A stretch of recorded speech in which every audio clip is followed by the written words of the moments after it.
హిజ్కియా నువ్వు దేవుణ్ణి గనపరచకుండా గర్విష్ఠువు అయిపోయావంటే పర్వాలేదులే అన్నాడు. పర్వాలేదులే అన్నాడు. అప్పుడు అయ్యో ఈ శాపమంతా ఇలా కంటిన్యూ అవుతుంది నీ పిల్లలకు వస్తుందంటే ఓకే అన్నాడు.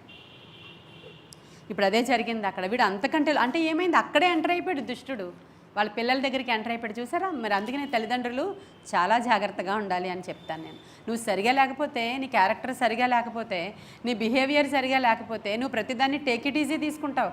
ఏం పర్లేదులే, పర్లేదు చర్చ మానేయండి, నో ప్రాబ్లం, ఏం పర్వాలేదులే అలాగే అంటారు పాస్టర్ గారు. ఏం పర్లేదులే మనం చెప్పకుండా చేసేద్దాం. ఇవి జరుగుతాయి, క్యాజువల్గా మీరు చేస్తారు. ఏం పర్వాలేదని దగ్గరే ఎంటర్ అవుతాడు వీడు. నువ్వు ఎప్పుడైతే ఏం పర్వాలేదంటావో, దేవుడు ఇది పర్వ ఉంది అని చెప్తున్నాడు. కొన్ని విషయాలు ఇక్కడ ధర్మశాస్త్రాన్ని నువ్వు ఫాలో అవడంలో పర్వ ఉంది, నువ్వు మోషే ధర్మశాస్త్రాన్ని ఆచరించుటలో జాగ్రత్తలు ఉన్నాయి. అవన్నీ ఏం పర్వాలేదని తీసుకున్నాడు అంటే ఈయన.